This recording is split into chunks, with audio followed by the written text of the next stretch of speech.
Hello friends, स्वागत है आपका मेरे चैनल पे। तो आज इस वीडियो में हम डिस्कस करने वाले हैं आर्टिफिशियल इंटेलिजेंस के बारे में।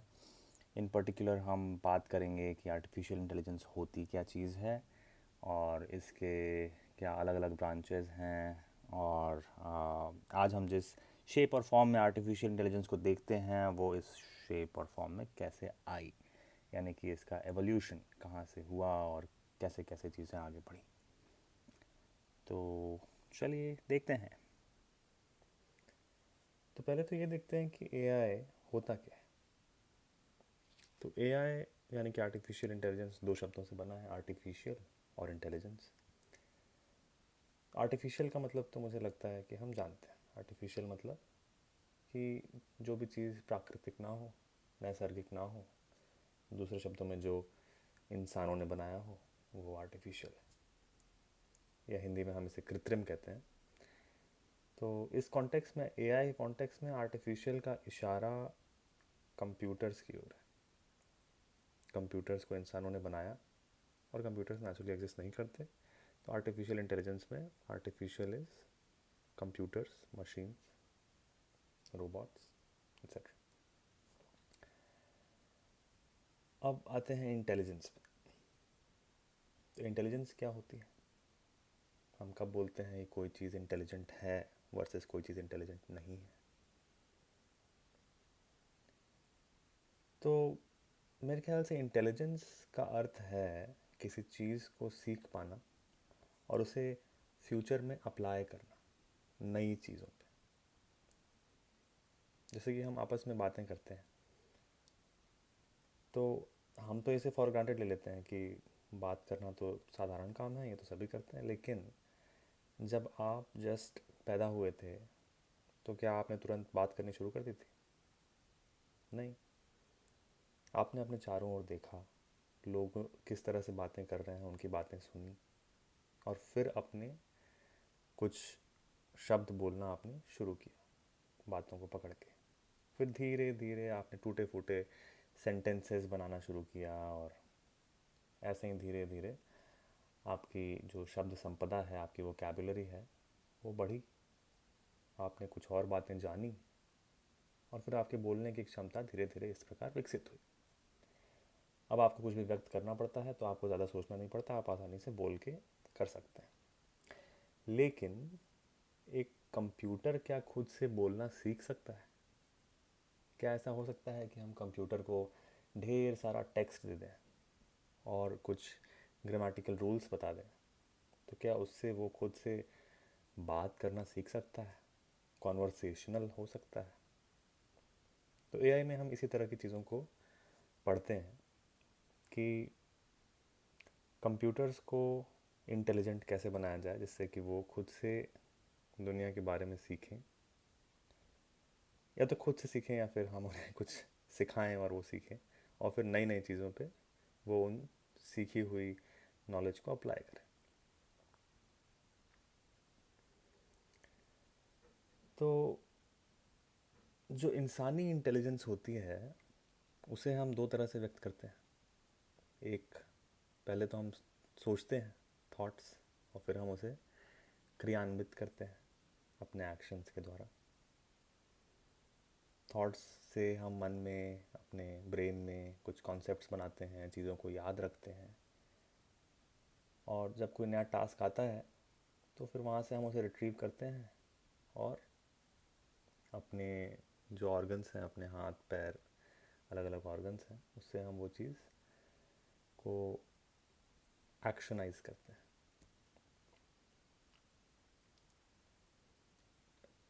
अभी जो प्रेजेंट मोमेंट है उसमें हम ह्यूमंस को ही सबसे इंटेलिजेंट स्पीशीज़ मानते हैं। सारे जानवरों से ज़्यादा इंटेलिजेंट ह्यूमंस हैं। ह्यूमंस के ब्रेन में सबसे ज़्यादा नंबर ऑफ न्यूरॉन्स पाए जाते हैं। तो इससे क्या होता है, क्या हुआ कि कुछ एआई रिसर्चर्स इस बात में इंटरेस्टेड हुए कि ह्यूमंस किस तरह से सीखते हैं, हमें जानना चाहिए, या फिर ह्यूमंस किस तरह से कॉन्सेप्ट्स बनाते हैं अपने मन में, इसको देखना चाहिए। और मे बी ये हमें रास्ता दे कि कैसे हम कंप्यूटर्स को भी इंटेलिजेंट बना पाए। कुछ दूसरे साइंटिस्ट्स हुए जो कि इस बात को उतना नहीं मानते, क्योंकि भाई कंप्यूटर्स की भाषा जो है वो ज़ीरोज़ और वंस की है, जो ह्यूमंस को समझ में नहीं आती। वैसे ह्यूमंस की भाषा है वो कंप्यूटर्स को समझ में नहीं आती। तो कुछ दूसरा तरीका लगाना पड़ेगा कंप्यूटर्स को इंटेलिजेंट बनाने का, ऐसा उनका मत है। तो इससे अलग अलग ब्रांचेस बन गई एआई की। तो आगे हम देखते हैं कि ये ब्रांचेस क्या हैं और इनमें क्या क्या फील्ड्स हैं स्टडी के।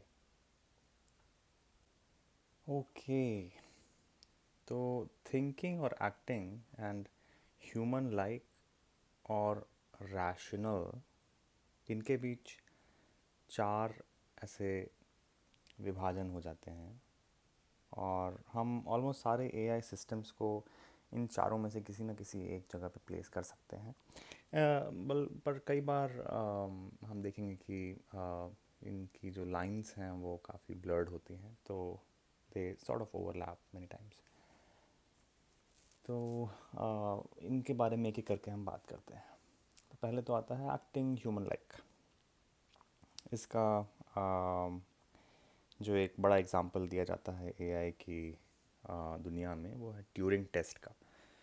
तो एलन ट्यूरिंग करके एक बहुत फेमस कंप्यूटर साइंटिस्ट मैथमेटिशियन हुए 1900s में, जिन्होंने सेकेंड वर्ल्ड वॉर में काफ़ी एक इम्पॉर्टेंट भूमिका निभाई थी डिसाइफरिंग कोड्स के डिसाइफरिंग में। इस पर एक हॉलीवुड में मूवी आई थी द इमिटेशन गेम नाम से, जो कि शायद आपने देखी हो। तो उन्होंने एक ट्यूरिंग टेस्ट प्रपोज किया था आर्टिफिशियल इंटेलिजेंस से रिलेटेड, जो कि था इस बारे में कि एक एआई एजेंट हो और एक ह्यूमन हो, जो कि आपस में आइसोलेटेड सेपरेटेड हों, और एक तीसरा ह्यूमन हो जो टेस्ट करे, जो इनसे सवाल पूछे और उनके जवाबों को देखे, और वो ये ना बता पाए कि इनमें से ह्यूमन कौन सा है और मशीन कौन सा। तो इसको हम ट्यूरिंग टेस्ट बोलते हैं। तो जाहिर सी बात है कि ट्यूरिंग टेस्ट को पास करने के लिए जो कंप्यूटर या मशीन होगा उसे ह्यूमन जैसा होना पड़ेगा, यानी कि उसे नेचुरल लैंग्वेज में बात करनी पड़ेगी। तो इससे जो रिलेटेड फील्ड्स हैं वो उनको हम देखते हैं, जैसे कि नेचुरल लैंग्वेज प्रोसेसिंग हो गया, ये नेचुरल लैंग्वेज टेक्स्ट को समझना या फिर उसमें आउटपुट देना, ये सब एनएलपी के अंदर आता है। उस मशीन को जो भी दुनिया की नॉलेज है उसको किसी न किसी फॉर्म में रिप्रेजेंट करके अपने पास रखना होगा, ताकि जब हम उससे कुछ क्वेश्चन करें तो फिर वो उसका उस नॉलेज को यूज़ करके आंसर कर पाए। उस मशीन को रीज़निंग आनी पड़ेगी कि हमने उससे कुछ सवाल पूछे तो फिर वो रीज़निंग का यूज़ करके उनके सही जवाब खोज पाए। उस पे हम मशीन लर्निंग यूज़ कर सकते हैं, जिससे कि हम उसे कुछ डेटा देकर पहले से ट्रेन करके रखें, और फिर जब नए सवाल आएँ तो वो अपने पास्ट के जो ट्रेन डेटा है उससे वो सवालों के जवाब दे पाए। कंप्यूटर विज़न, तो वो जो एजेंट है वो केवल ज़रूरी नहीं केवल टेक्स्ट में ही बात कर सके वो टेस्टर से, बल्कि हो सकता है कि वो देख कर भी बात कर सके। तो कंप्यूटर विज़न एक ऐसा सब फील्ड है एआई का, जिसमें कि इमेजेस और वीडियोस, इन पे जो इंटेलिजेंस लगाते हैं वो इसके अंदर आती है। और रोबोटिक्स, तो रोबोट्स हम जानते हैं, जैसे जो कंप्यूटर्स होते हैं उनका अगर कोई फ़िज़िकल एलिमेंट आ जाए, यानी कि जो इस फ़िज़िकल स्पेस मतलब कि जो रियल वर्ल्ड है उसमें वो किसी न किसी तरह का मूवमेंट कर पाए और कोई ना कोई ऑब्जेक्टिव हासिल कर पाए अपने मूवमेंट्स के थ्रू, तो वो सारी चीज़ें रोबोटिक्स के अंडर आती हैं। तो ये रोबोटिक्स ज़रूरी नहीं है कि वो ह्यूमनॉइड रोबोट ही हो, लेकिन हाँ, अगर ह्यूमन लाइक एक्ट करना है और दिखना है तो ठीक है, ह्यूमनॉइड रोबोट इसमें चलेगा। दूसरा है एक्टिंग रैशनल।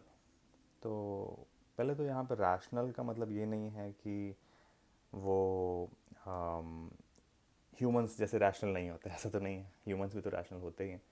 लेकिन यहाँ पे रैशनल का मतलब है कि मे बी इस तरह से एक्ट करे जैसे कि ह्यूमंस ना एक्ट कर रहे हों, फिर भी वो अपना पर्पस पूरा कर रहा है।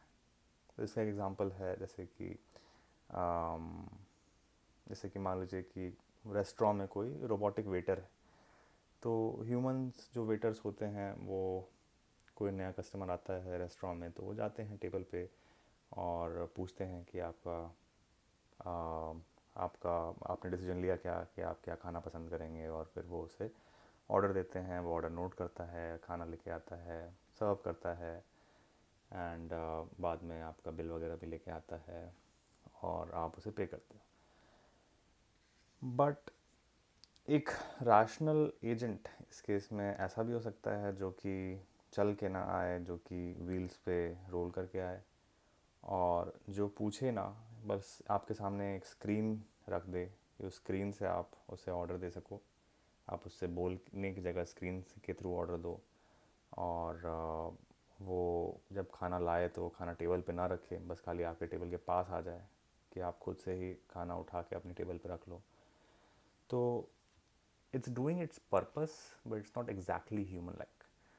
वो बिल्कुल इंसानों जैसा नहीं है, लेकिन जो उसका पर्पस है वो सॉल्व हो रहा है, it's doing the right thing. तो ये चीज़ जैसे एक्ट रैशनल के अंडर आ गई। फिर आगे बढ़ते हैं। तो जैसे यहाँ पे है थिंक ह्यूमन लाइक। तो हम इंसान जब सोचते हैं तो वो विचार कहाँ पे होते हैं? हमारे ब्रेन में। ब्रेन का कौन सा हिस्सा एक्टिव हो रहा है, वहाँ पे कौन कौन से रीजन्स हैं जहाँ के कि न्यूरॉन्स फायर कर रहे हैं, और कौन कौन सी मेमोरीज इन्वोक हो रही हैं। तो कई सारे जो कंप्यूटर साइंटिस्ट हैं वो इसकी स्टडी करते हैं कि जैसे कि न्यूरो इमेजिंग करते हैं कि कौन सा ब्रेन का एक्टिव रीजन है जब आप कोई एक्शन ले रहे हैं, कोई एक्टिविटी कर रहे हैं। और वो इसको सिमुलेट करने की कोशिश करते हैं कि अगर इससे हम किसी मशीन को में सेम चीज़ सिमुलेट कर सकें तो शायद वो भी ह्यूमंस की तरह नई चीज़ें सीख पाए। तो ह्यूमंस को एज अ मॉडल यहाँ पे देखा जाता है कि उनसे हम कोई चीज़ स्पेशली रिलेटेड टू लर्निंग उनसे एक्सट्रैक्ट कर सकें। इसके अंडर साइकोलॉजी भी आती है कि ह्यूमन साइकोलॉजी क्या है, हम क्यों किसी तरह से सोच रहे हैं। तो मे बी कंप्यूटर भी उस तरह से सोचे तो उसके लिए शायद क्या वो एडवांटेजेस होगा। कॉग्निटिव साइंस है उसके लिए कि हमारा जो समझने का तरीका है, जिस तरह से हम चीज़ों को परसीव करते हैं, हमारा परसेप्शन, कंप्यूटर भी उस तरह से परसीव करे। तो ये सारी चीज़ें थिंकिंग ह्यूमन लाइक में आती हैं। थिंकिंग रैशनल में हम ऐसी थियरीज़ बनाएं जैसे कि प्रोपोजिशनल लॉजिक है कि प्रोपोजिशनल लॉजिक के थ्रू हम स्टेटमेंट्स बना सकते हैं और फिर उन पे रीज़न कर सकते हैं यूजिंग सम ऑपरेटर्स। अगर आपने बूलियन अलजेब्रा पढ़ा हो तो आपको शायद आपने प्रोपोजिशनल लॉजिक के बारे में और फर्स्ट ऑर्डर लॉजिक के बारे में भी पढ़ा होगा उसके साथ।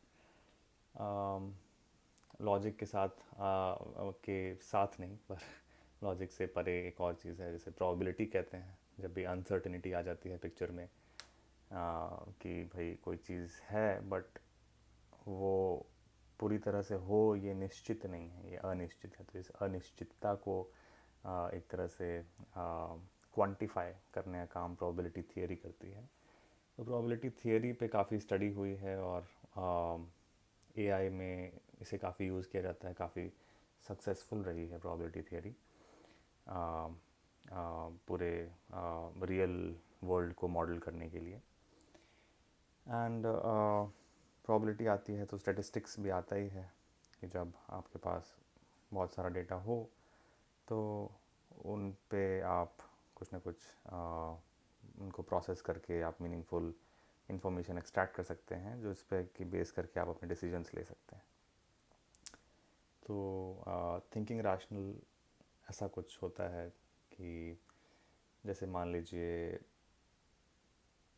आपके पास एक सर्च स्पेस है, उस सर्च स्पेस को आपको किसी तरह से ट्रेवर्स करना है, किसी एक गोल स्टेट में जाना है, लेकिन वो सर्च स्पेस इतनी बड़ी है कि आप गोल स्टेट को खोज पाएँ उसमें बहुत ज़्यादा टाइम लगेगा। आम, तो आप क्या करते हैं उसके लिए? तो आप ट्राई करते हैं कि आप एक अच्छे स्टेट में जाएं एटलीस्ट। अगर आप बेस्ट स्टेट में जाने के लिए आपको बहुत ज़्यादा कंप्यूटेशन करना पड़ रहा है, तो आप एक अच्छे स्टेट में जाने की कोशिश करते हैं। तो थिंकिंग रैशनल जो है इसमें ही प्रोबेबिलिटी लगाएगा कि मे बी मैं इस स्टेट में जाऊं, तो मेरी जो प्रोबेबिलिटी है कि मैं एक बेटर स्टेट में एंड अप हूँ वो ज़्यादा है instead of some other state. तो इस प्रकार का यहाँ पे जो एआई एजेंट है वो कंप्यूटेशन करेगा। तो ये चार हमने देखे कि कैसे सब फील्ड्स हो जाते हैं एआई के, और इनमें क्या क्या रिलेटेड फील्ड्स हैं जिसे कि लोग पढ़ते हैं। तो अब आगे हम देखते हैं कि एआई जो आज हम देख रहे हैं अपने आसपास, वो किस तरह से इवॉल्व हुआ। तो इस टाइमलाइन में आप देखेंगे तो मैंने शुरू किया है 1950 से, बट मे बी अर्ली 1940 से एआई के बारे में लोगों ने सोचना शुरू किया, या फिर ऐसा थॉट आया कि भाई एक मशीन हो जो कि खुद से कुछ सीख सके। 1950s में 1950 में एग्जैक्टली लाइक एलन ट्यूरिंग ने वो पेपर पब्लिश किया, कंप्यूटिंग मशीनरी एंड इंटेलिजेंस, जिसमें कि उन्होंने ट्यूरिंग टेस्ट की बात की जिसके बारे में हमने अभी जस्ट डिस्कस किया। 1951 में मार्विन मिन्स्की करके एक कंप्यूटर साइंटिस्ट हुए जिन्होंने कि पहला एक artificial neural network, I think अपने पीएचडी थीसिस के लिए उन्होंने इस पर रिसर्च की थी, और उन्होंने उस समय वैक्यूम ट्यूब्स होते थे। तो मैंने तो कभी देखा नहीं है वैक्यूम ट्यूब्स कैसे होते हैं। शायद यहाँ कंप्यूटर साइंस म्यूज़ियम है एक बे एरिया में, वहाँ होगा। तो मैं देख के आऊँ कैसा होता है। लेकिन वैक्यूम ट्यूब्स का यूज़ करके उन्होंने एएनएन इम्प्लीमेंट किया था, काफ़ी इंटरेस्टिंग होगा। 1956 में एआई टर्म, जो आर्टिफिशियल इंटेलिजेंस टर्म है, ये कॉइन किया था। तो आई थिंक ये एक कॉन्फ्रेंस हुई थी डार्टमouth कॉलेज में, जिसमें कि उस समय के बड़े बड़े जो दिग्गज कंप्यूटर साइंस के रिसर्चर थे उनको इनवाइट किया गया था, और उन्होंने एक चार्टर प्रपोज़ किया था। तो उसमें आर्टिफिशियल इंटेलिजेंस टर्म जो है पहली बार यूज़ हुआ था। 1962 में आर्थर सैमुअल करके एक रिसर्चर हैं, आई थिंक वो आईबीएम में काम करते थे, उन्होंने परसेप्ट्रॉन का आविष्कार किया, एक तरह से कह सकते हैं। परसेप्ट्रॉन जैसे एक बिल्डिंग ब्लॉक मान सकते हैं जो कि न्यूरल नेटवर्क्स के लिए काफ़ी यूज़फुल है। आज भी परसेप्ट्रॉन मॉडल लोग पढ़ते हैं, जिन्हें भी न्यूरल नेटवर्क्स पढ़ना होता है तो वो पहले परसेप्ट्रॉन पढ़ते हैं। 1969 में बैक प्रोपगेशन एल्गोरिदम के बारे में रिसर्च हुआ। तो इसने इसने मल्टी लेयर परसेप्ट्रॉन को पॉसिबल किया कि भाई पहले तो न्यूरल नेटवर्क में कैसे वो लर्न होगा मल्टी लेयर में, ये लोग नहीं समझ पा रहे थे, लेकिन बैक प्रोपगेशन एल्गोरिदम के थ्रू इसे प्रूव किया कि न्यूरल नेटवर्क जो है वो किस तरह से किसी कॉन्सेप्ट को लर्न करेगा जब उसमें कई सारे लेयर्स हों। 1969 में ही ये जो पीरियड है 1965 से आई थिंक 1980 तक का, उसमें कई सारे एक्सपर्ट सिस्टम्स आए जो कि किसी एक डोमेन में स्पेशलाइज करते हुए एआई एजेंट को जिन्होंने बनाया, किसी उस डोमेन की नॉलेज को यूज़ करते हुए। तो इसका एग्जांपल है जैसे कि डेंड्रल जिसका नाम था, तो बुकनन और भी उनके साथ कुछ उनके कॉलीग्स ने इस सिस्टम को बनाया जो कि मास स्पेक्ट्रोस्कोपी को यूज़ करता था और मॉलिक्यूलर स्ट्रक्चर में इसका एप्लीकेशन था। तो इस तरह के एक्सपर्ट सिस्टम्स बहुत सारे इस पीरियड में आए। 1984 में सेम आदमी मार्विन मिन्स्की, इसने एक टर्म निकाला एआई विंटर, जो कि 1980s में था। इसका वो ये कहना चाह रहे थे कि लोग एआई को ज़्यादा हाइप करने लगे कि भाई एआई तो भाई हमारी सारी दिक्कतों को सॉल्व कर देगा, सारे हमारे चीज़ों को ऑटोमेट कर देगा, तो उसमें बहुत सारे इन्वेस्टमेंट्स आने लगे। तो मिन्स्की ने एक तरह से लोगों को वार्न किया कि शायद ऐसा नहीं होगा, आप लोग डिल्यूजन में मत रहिए। तो उन्होंने एआई विंटर शब्द का प्रयोग किया और उसके बाद ऐसा कुछ हुआ, बहुत सारी कंपनीज जो उस समय बनी वो बंद हुई। 1985 में पर्ल करके एक साइंटिस्ट हुए, उन्होंने बेजियन नेटवर्क पर स्टडी की। तो हमने प्रोबेबिलिटी थियरी की बात की, तो बेजियन नेटवर्क जो है वो प्रोबेबिलिटी थियरी का एक बहुत ही इम्पोर्टेंट कॉन्सेप्ट है। इसके बाद 1989 में यान ले कुन, जो कि आज भी एक बहुत ही जाने माने कंप्यूटर साइंटिस्ट हैं, न्यूयॉर्क यूनिवर्सिटी के प्रोफेसर हैं और आई थिंक मेटा एआई के हेड हैं। तो इन्होंने CNNs, जो कि कॉन्वोल्यूशनल न्यूरल नेटवर्क्स हैं, उनकी खोज की और उसके थ्रू उन्होंने हैंड रिटन कैरेक्टर रिकग्निशन किया। आप हाथ से आप लिखो 1 2 3 4 5, तो वो कंप्यूटर उसे देखे और समझ जाए कि भाई ये 1 लिखा है, ये 2 लिखा है। तो ये एक बड़ी खोज थी। इसके बाद 1997 में दो चीज़ें हुई। एक तो IBM के डीप ब्लू नामक AI एजेंट ने उस समय के चेस के वर्ल्ड चैम्पियन गैरी कैस्परोव को हराया, और ये एक बड़ी न्यूज़ बन गई और लोगों ने बहुत अप्रिशिएट किया कि भाई AI इतना एडवांस हो गया कि अब वो वर्ल्ड के चैम्पियन को हरा पा रहा है चेस में। तो ये एक बड़ी बड़ी उपलब्धि थी IBM के डीप ब्लू की। और उसी साल में LSTM long short term memory करके एक कॉन्सेप्ट पे रिसर्च पब्लिश हुई, जिससे कि जो न्यूरल नेटवर्क्स होते हैं उनको टाइम सीरीज़ डेटा, यानी कि जैसे स्पीच है या फिर वीडियोज़ हैं, इनको वो प्रोसेस कर पाए। तो इस पे रिसर्च हुई।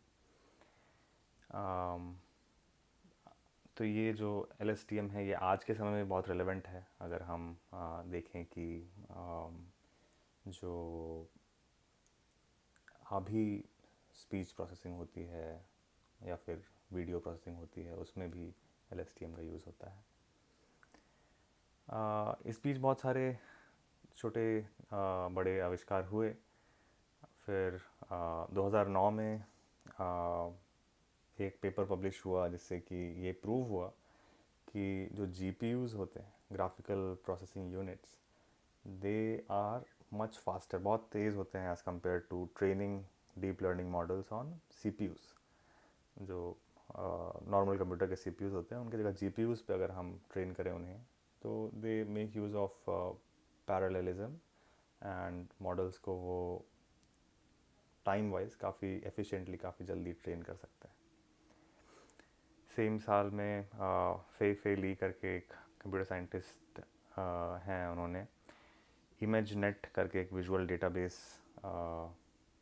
इस समय रिलीज़ किया, जो कि अभी भी एक बेंचमार्क है कंप्यूटर विजन की दुनिया में, कि जिनमें जो लेबल्ड इमेजेस हैं उनको यूज़ करके मॉडल्स ट्रेन करके उनके जो परफॉर्मेंस है उस पर कंपेयर करते हैं बहुत सारे मॉडल्स को हम। 2011 में एप्पल ने सिरी रिलीज़ की, जब सिरी जो कि एक AI चैट असिस्टेंट है, जिससे कि आप अपनी लैंग्वेज में बात कर सकते हैं और वो आपको आपकी लैंग्वेज में रिप्लाई करती। ये एक काफ़ी फेमस हुआ था उस समय। बहुत सक्सेसफुल नहीं हुआ बट एक पॉपुलर इवेंट तो था। 2012 में जेफरी हिंटन करके कंप्यूटर साइंटिस्ट हैं कनाडा के, उन्होंने डीप CNN आर्किटेक्चर डेवलप किया और इस इमेज नेट डेटाबेस पे उनके सिस्टम ने काफ़ी अच्छा परफॉर्म किया और it became like a landmark. उसके बाद से CNN बहुत ज़्यादा ही पॉपुलर हो गए हैं अभी। 2013 में आई थिंक मिकलोव करके एक कंप्यूटर साइंटिस्ट हैं जो कि पहले गूगल में थे, गूगल रिसर्च में, उन्होंने वर्ड टू वेक रिलीज़ किया जो कि वर्ड्स सिमेंटिकली कितने क्लोज हैं उसका एक वेक्टर रिप्रेजेंटेशन उसका देता है कि आप वेक्टर के बीच में डिफरेंस करें और आपको पता चल जाएगा कि दो वर्ड्स के बीच में लाइक सिमेंटिक डिस्टेंस क्या है। जैसे कि कार और व्हीकल में डिस्टेंस जो है वो कम होगा बट कार और एप्पल में डिस्टेंस बहुत ज़्यादा होगा। तो इस तरह का एक नेटवर्क 2013 में पब्लिश होता है, बहुत सारे रिसर्च में यूज़ भी हुआ।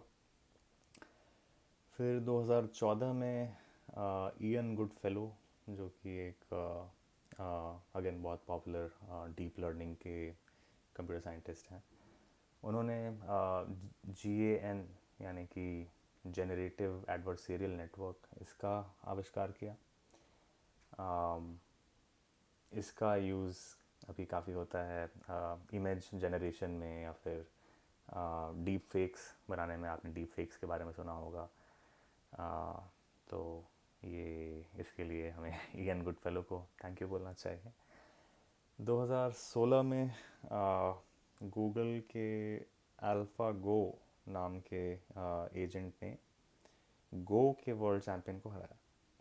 तो अगेन हमने 1997 में देखा कि IBM के डीप ब्लू ने गैरी कैस्परोव को हराया और यहाँ पे अल्फ़ा गो ने गो को हराया। तो हमें लगेगा कि ये कोई ऐसी बहुत बड़ी बात तो नहीं है, इतना टाइम क्यों लगा। बट एक्चुअली क्या है कि गो का जो सर्च स्पेस होता है, गो एक गेम है, तो गो का जो सर्च स्पेस होता है वो चेस के सर्च स्पेस से कई कई गुना ज़्यादा बड़ा है। तो जो एल्गोरिदम डीप ब्लू बेसिकली एक तरह की ब्रूट फोर्स सर्च कर रहा था सर्च स्पेस में और कुछ कुछ ह्यूरिस्टिक्स यूज़ करके वो बेस्ट मूव क्या होगी किसी एक state of the chess board से, वो उस पर चल रहा था।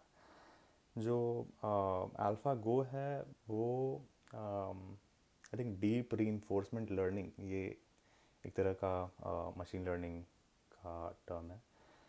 तो उसको यूज़ करके उसने मूव्स बनाई और रीइंफोर्समेंट लर्निंग कई बार ऐसी मूव्स देता है जो कि सरप्राइज़ करता है ओपोनेंट को, जो कि आपको लगे कि मे बी अच्छी स्टेट की ओर नहीं जा रही है but it eventually turns out to be a good state. तो वो एक बहुत ही अगेन 2016 में it was like a landmark sort of achievement AI के लिए। 2017 में गूगल रिसर्चर्स अगेन उन्होंने पब्लिश की attention is all you need, इस पर एक रिसर्च पेपर पब्लिश किया जो कि लार्ज लैंग्वेज मॉडल्स के लिए एक बेस पेपर था जिसने कि लार्ज लैंग्वेज मॉडल्स को इंस्पायर किया। आजकल तो हम सुनते ही रहते हैं हर जगह LLMs और कैसे सारी कंपनीज LLMs के अभी हाथ पैर सब धोकर पीछे पड़ गई हैं। वो